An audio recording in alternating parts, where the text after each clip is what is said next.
Hi everyone, today I wanted to show you how you can take a nice holiday family picture, and this is not really for the professional who might be doing a holiday family portrait shoot, because a lot of times you're bringing your own lighting, maybe you have a backdrop, etc. This is really for people like myself, you know, your Uncle Rob, and you're going out to your family's house and you want to take some nice pictures of the holiday event. I'm going to be using relatively simple gear. You know, I have my camera, the Olympus OM1. I have a flash here, which is my Godox V1. And then I have just the standard 14-42 kit lens. But the camera and flash brand and make really doesn't matter because we're going to be shooting primarily in manual. And I'll explain all of the different settings or things you need to think about when you take a picture like this. Now there's 4 things you need to think about when you take a picture like this. So you want to be able to set up the camera and your flash before everyone sits down at the table and take a few test shots so you can dial in everything just right. Now the 4 things you need to think about is, 1 is the focus. You want to make sure that everybody is in focus from the front of the table to the back of the table. So we're going to talk a little bit about depth of field. And then 2 is the lighting. Right? You want to have nice, even, balanced lighting. You don't want any harsh shadows, and you don't want it to look like you used a flash. You want to try and make it look as natural as possible. And then 3 is the color, right? We want to make sure we get our white balance right, because there's several settings for white balance. And then 4th is the basic composition, and there's not too much to talk about there, but I'll touch on a few things you need to think about. All right, now how do we get everybody in focus, say from the front of the table all the way to the back of the table? And we need to talk about depth of field just a little bit. And basically all that is your focal length, your aperture, and your focus point, which is the distance that your camera is focusing on. And you really don't need to overthink it. Basically what you want to do is focus about 1/3 of the way in the frame, set your aperture to f5.6. If you're using micro four thirds, if you're shooting like APS-C, like Fujifilm, you want to be at f8. And if you're shooting a full frame camera, like my Panasonic S5, you want to be at f11. And you want to pick a single focus point. You don't want the camera to autofocus.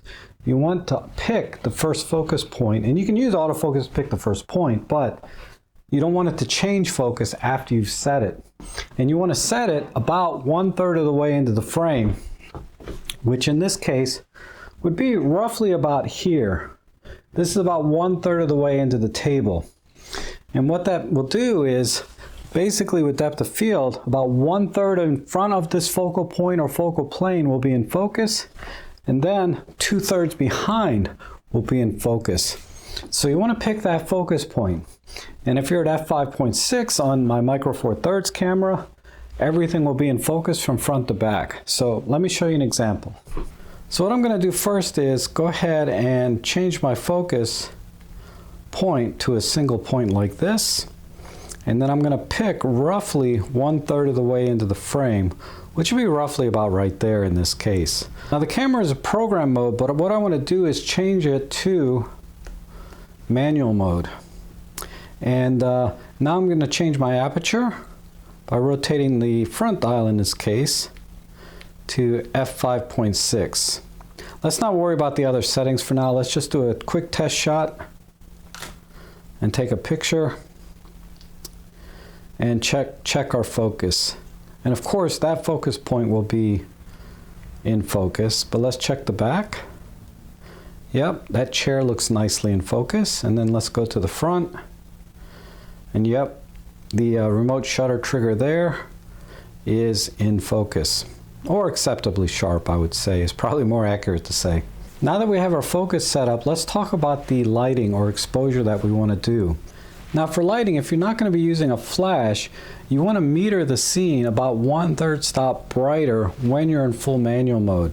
And also you want to pick a shutter speed that's going to be adequate to minimize any kind of motion blur, because if people are moving at all in the frame, they're going to be blurry.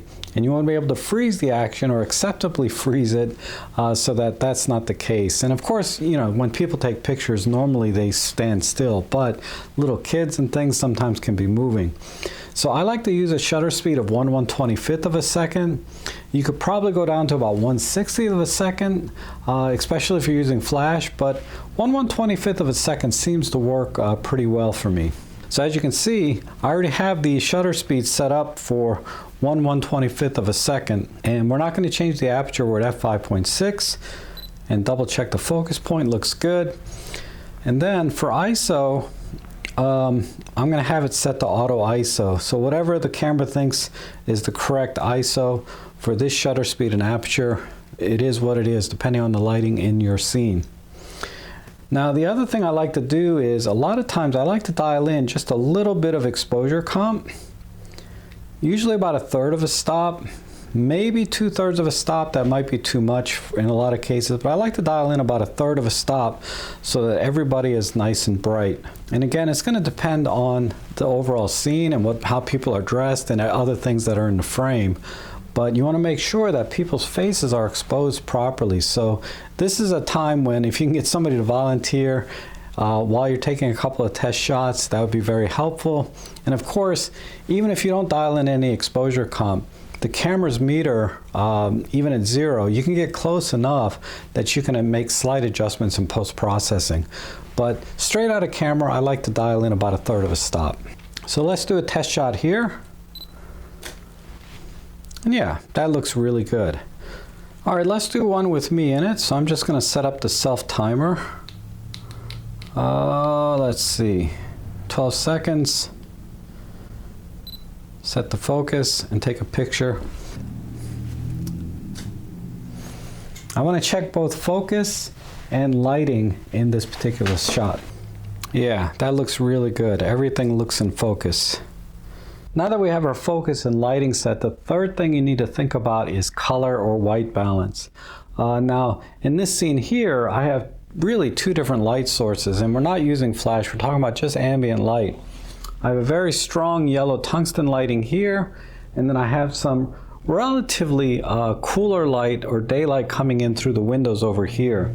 Now it's diffused through these sort of yellow curtains a little bit, but you need to be very conscious of the lighting in the scene and what's the most dominant lighting so you can get the most natural looking color. Now there's basically 2 or 3 different settings for white balance on our Olympus cameras, and a lot of cameras have some variation of the same thing. But basically we have white balance auto, we have white balance auto with keep warm colors on, and then we have white balance with flash. Now we're not going to worry about flash just yet, we'll do that in the next part. But so we need to think about, do we want to keep warm colors on or not?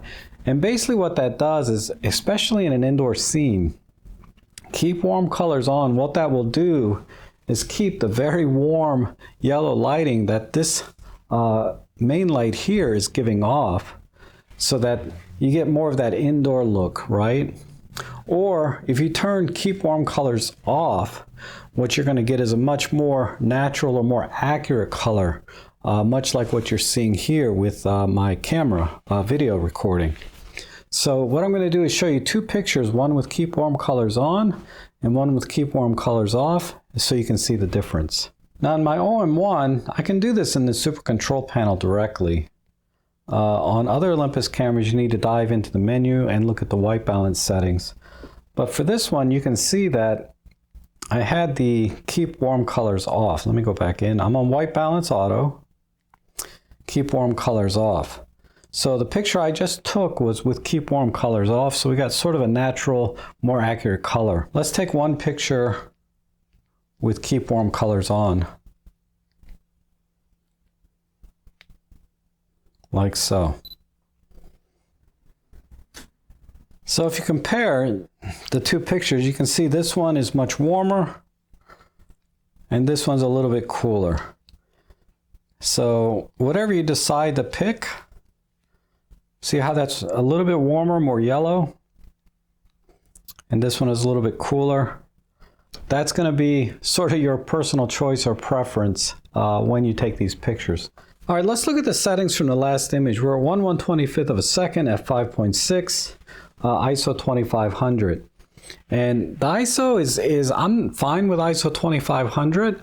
But the problem is, if it's dark outside and I don't have this strong ambient light coming in from the windows, your ISO is going to go up to 6400 or higher very easily. What you can do to mitigate that is use flash. However, when you use flash, there's a couple other things you need to consider, but I'm going to try and simplify it as much as I can. Now with flash, you really never want to have it pointing straight directly at the people, because that's going to cause very harsh shadows and it's going to look flashy, right? Very nostalgic, unless that's what you want to go for, that nostalgic look.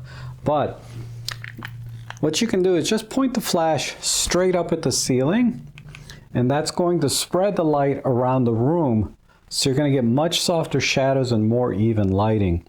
You could possibly tilt this a little bit forward.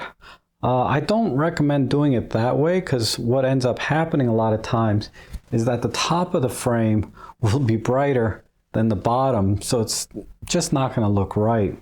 So I like to point it just straight up and then let the light fall where it's going to fall, but it's going to be much more even. So let's go ahead and turn the flash on. And again, I'm going to leave the flash in TTL, but I'm going to dial in a little bit of exposure compensation on the ambient light as well as on the flash itself. And what I like to do is I like to balance the ambient lighting in the room together with the flash, so I get a more natural look. Because if we do flash only, where the flash is the primary source of light, yes, it may still be a nice soft light because we're pointing at the ceiling, but it's not going to look quite as natural because we have lights coming in from the windows and we have the chandelier lighting as well. And it's just not going to look natural. It's still going to look like a shot taken with flash. So let me demonstrate that for you. So what I'm going to do is just lock the ISO in to 200 or base ISO. And I'm not going to worry about the EV meter here. It's showing that I'm slightly underexposed because the flash is going to compensate for any deficiencies in the ambient lighting. So when you look at this image here, you can see that we probably need a little bit more output from the flash. But before we even go there, I would argue that this looks a little bit flashy because the light is very bright towards the front of the table because that's the closest point to the flash. And then the flash power falls off pretty quickly once we get towards the back. And that's why I'm very dark in this image as opposed to the front of the image, because if we look at the previous just regular ambient light, that looks a lot more natural. And this looks like it was taken with a flash. So what we need to do is balance the ambient lighting together with the flash. And the way I do that is I look at the ambient shot settings. And if we look at the ambient shot settings, if you remember, we have ISO 2500. So what I'm going to do is I'm going to cut the ISO down from 2500. I'm going to cut that in half to say ISO 1250, and then I'm going to cut it down in half again to ISO 640. So this is going to be my basis. So I'm going to lower the ISO by roughly 2 stops from where the ambient light setting was. And this should work whether you're shooting at night, especially at night, because the ISO will be higher. But if it's very bright where you are, you're going to be at ISO 200 and you won't have to make any changes. We'd have to make changes elsewhere. However, let's continue with this scenario. Now let's look at the settings here. You can see that the ambient light now is hovering -0.7, -1. So we're roughly 1 stop underexposed with the ambient lighting.